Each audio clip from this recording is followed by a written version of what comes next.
धन्यवाद। भीमा भाई के जाने के बाद ये घर अधूरा सा हो गया था। उम्मीद है कि अब पूरा हो जाएगा। हाँ ताई।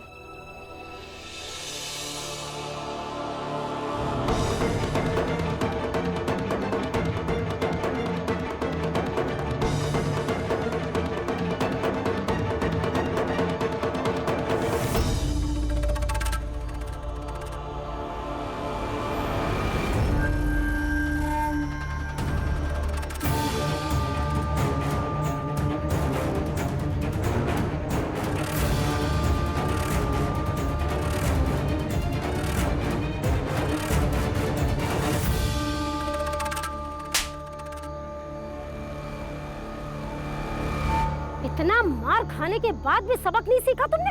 किधर भागेगी? ऐसी आवाज के साथ थिरकते रहना जिंदगी है तेरी। सपने मत देख शरीफों की बस्ती में रहने के, घर या परिवार के। इस बार तेरी सजा बस सबक सिखाने की थी, समझ जा। ध्यान से देख इसे और इस आवाज से दोस्ती कर ले।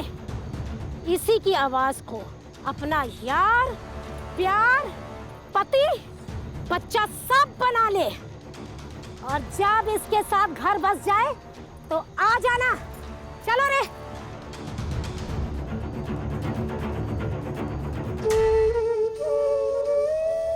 लेकिन मैं मन से चाहती थी किसी की बीवी बनूं, किसी के घर की बहू बनूं।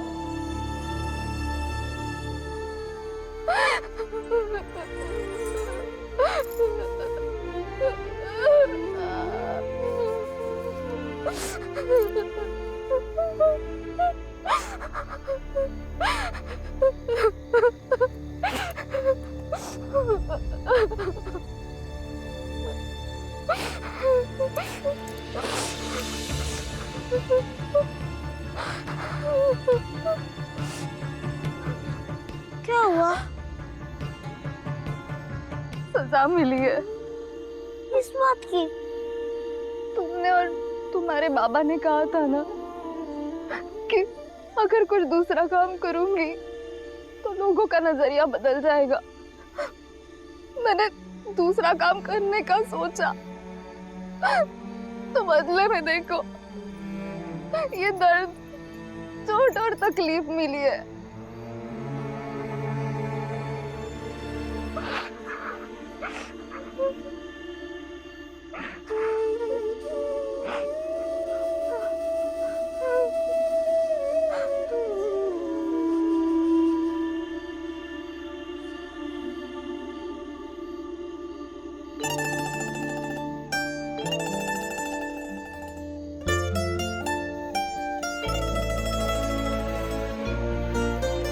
क्षमा कीजिए, अगर मैंने दरवाजे पर जो इच्छा जताई वो आपको गलत या बुरी लगी हो। नहीं, बिल्कुल बुरी नहीं लगी, बल्कि मुझे भी हिम्मत मिली कि जैसे तुमने अपने मन की बात बताई वैसे मैं भी अपनी मन की बात बता सकता हूं। जी बताइए।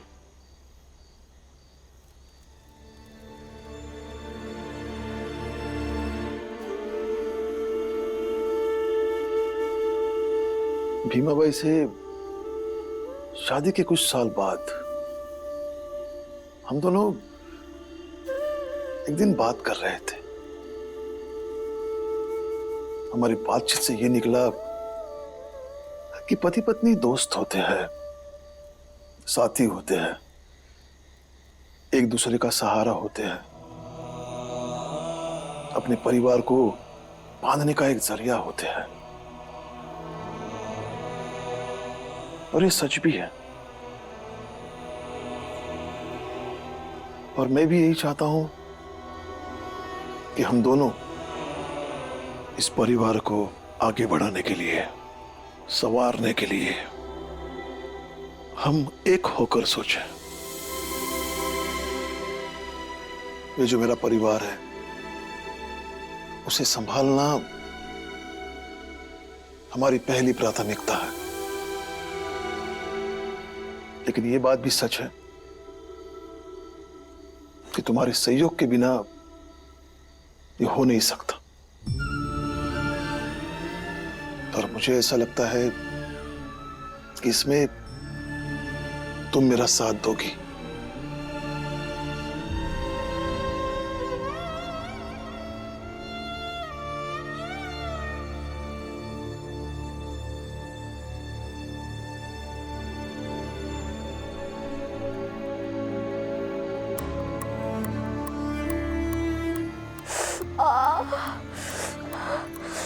दर्द हो रहा है। थोड़ा दर्द करेगा लेकिन ठीक हो जाएगा। मेरी आई ने मुझे सिखाया था कि इन पत्तों का लेप लगाने से जख्म जल्दी ठीक हो जाता है।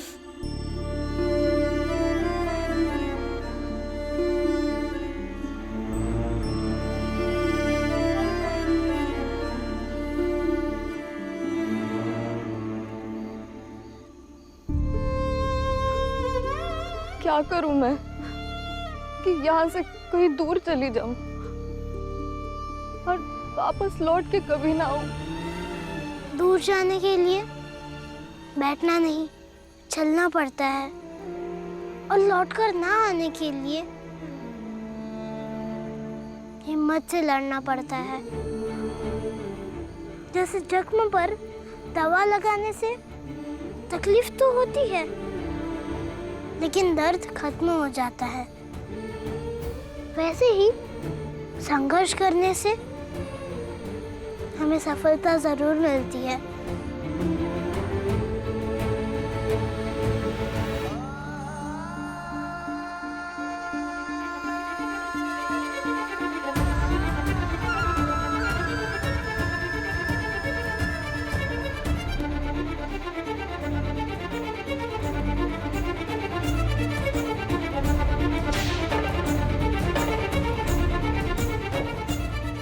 ध्यान से देख इसे और इस आवाज से दोस्ती कर ले। इसी की आवाज को अपना यार, प्यार, पति, बच्चा सब बना ले।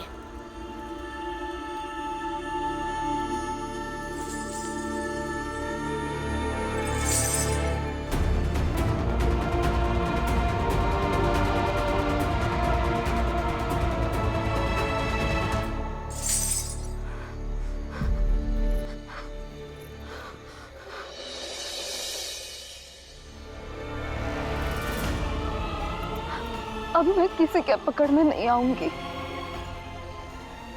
किसी के नहीं।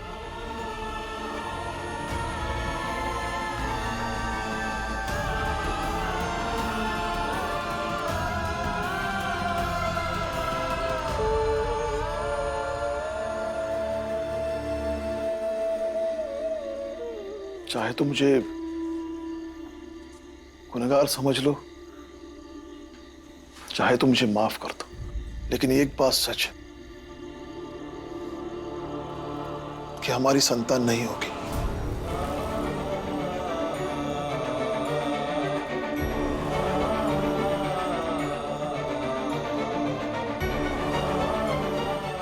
ये जो मेरे बच्चे हैं उन्हें तुम अपना लो तो मैं जीवन भर तुम्हारा एहसानमंद रहूंगा। और भीम की आंखों में मैं खुद को दोषी होने की छाया देखकर आया हूं। शायद इस ग्लानि से निकल पाऊंगा।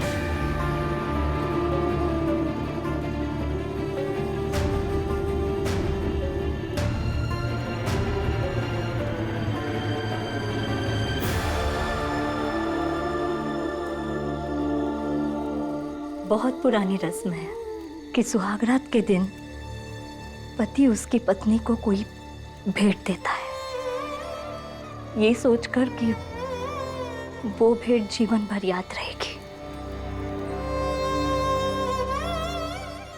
लेकिन आपने तो मुझे कुछ देने के बदले मुझसे सब कुछ छीन लिया। आपके परिवार को तो मैंने उसी दिन स्वीकार कर लिया था जिस दिन मुझे आपसे विवाह के लिए कहा गया। लेकिन आपके परिवार को स्वीकार कर लिया है, ये साबित करने की इतनी बड़ी कीमत।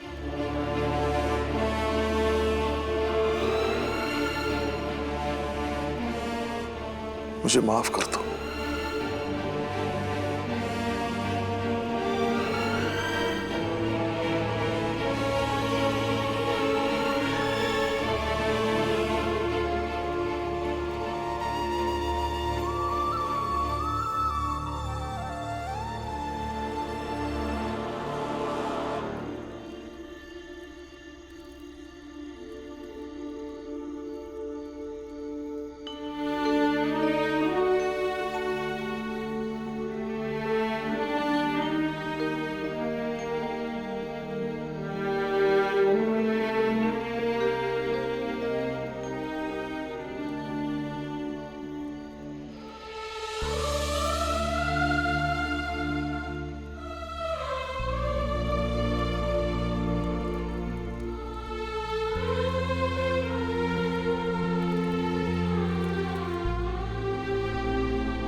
क्या हुआ भैया, आप यहाँ?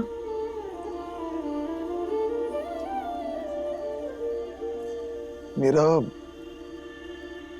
भीम की नजर में मैं गुनहगार हो गया। कोई और मेरा दुख समझे या ना समझे, लेकिन आप तो मेरा दुख समझ सकते हैं ना। उस समय भीम मुझे जिस नजर से देख रहा था, ऐसा लग रहा था कि मैं उसका मुजरिम हूं। मेरा ये सही नहीं हुआ, शादी करना सही नहीं हुआ। भैया, आप बेवजह चिंतित हो रहे हो, क्योंकि आप भीम से बहुत प्रेम करते हो, इसलिए उसकी छोटी सी नाराजगी भी आपको बहुत ज्यादा लगती है। हाँ, तो अपने बेटे से प्यार करना गलत है क्या? तो क्या गलत हुआ कि उसकी छोटी सी नाराजगी की भी मैं कदर करता हूं?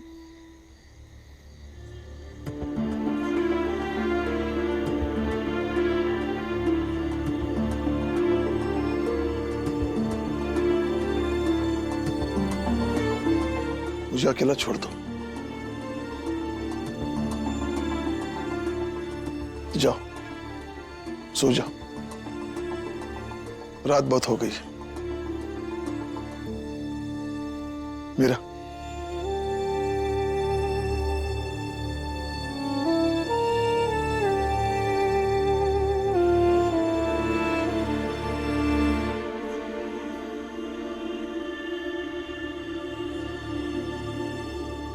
नहीं राम जी, कैसे माफ कर दूं आपको?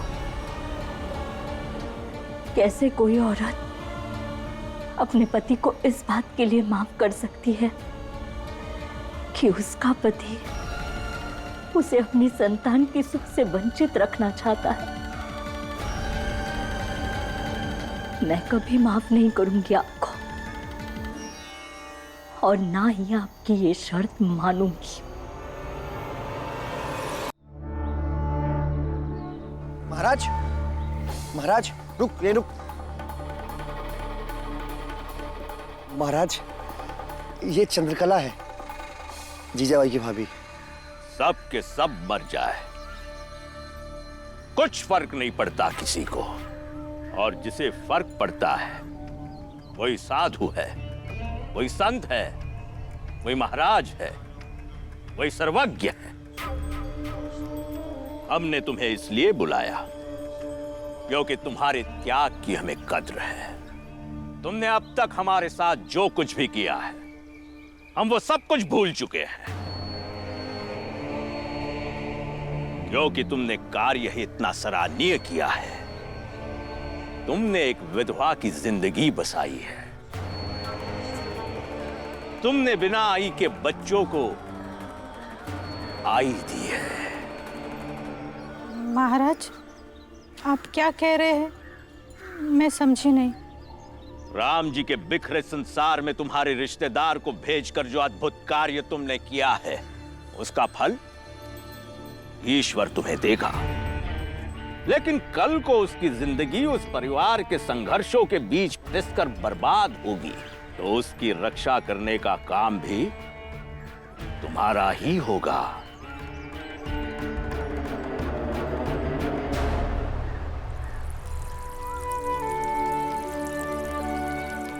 दीदी, हमारी आई तो कभी ऐसे जल नहीं चढ़ाती थी। ऐसा क्यों नहीं होता कि सब एक जैसा ही करें, या तो कोई ना करे? वो इसलिए क्योंकि ये व्यक्ति का बहुत निजी मामला होता है, उसकी आस्था है। मंजुला, तुलसा, बाबा सही कह रहे हैं। भीम अभी तक नहीं आया ना? नहीं बाबा। मैं भीम को खोजने जाता हूँ। नहीं आनंद, तुम मत जाओ। बाबा, आप जाएंगे तो बेहतर रहेगा, क्योंकि भीम अभी जिस हालत में, उस हालत में आपसे ज्यादा उसे कोई नहीं समझ सकता है। ठीक है, मैं देख कर आता हूँ। मैं भी काम के लिए निकलता हूँ।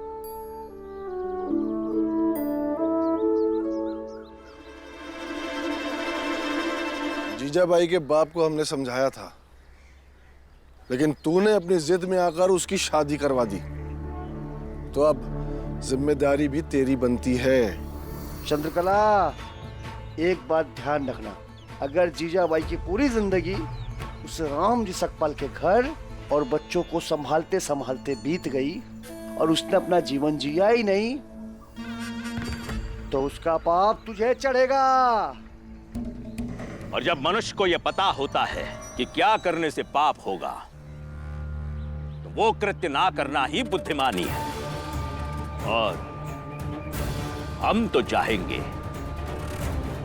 कि ऐसा पाप तुम कभी ना करो। महाराज, मुझे क्षमा कर दीजिए, मुझसे बहुत बड़ा पाप हो गया। आप कितने दयालु, कितने महान हैं। और मैं उस भीमाबाई के चक्कर में आकर आज तक आपको गलत समझकर आपके खिलाफ खड़ी रही, लेकिन आज समझ में आया आप सबके बारे में अच्छा सोचते हैं। महाराज, आप सही कह रहे हैं। जीजाबाई की खुशियों की जिम्मेदारी मेरी होनी चाहिए। अरे, तुम दोनों नहाई नहीं अब तक? हम बर्तन साफ कर लेते हैं, उसके बाद नहा लेंगे। नहीं, पहले जाके नहा लो, पूजा पाठ कर लो, जल चढ़ा लो, बाद में बर्तन बर्तन होते रहेंगे। हम आपकी तरह पूजा नहीं करते हैं। नहीं करते मतलब? बाबा कहते हैं सबकी अपनी अपनी श्रद्धा होती है, जो करते हैं वो भी सही और जो नहीं करते हैं वो भी सही। दोनों कैसे सही हो सकते हैं? और सही गलत छोड़ो, कल से तुम दोनों सबसे पहले उठकर नहा धोकर पूजा करोगी। नहीं, हम नहीं करेंगे। हम कबीर और तुकाराम को मानने वाले हैं। वो हमेशा कहते कि मन को हमेशा स्वच्छ रखना चाहिए। ईश्वर इंसान के भीतर बसते हैं, इसलिए इंसानों की सेवा करनी चाहिए।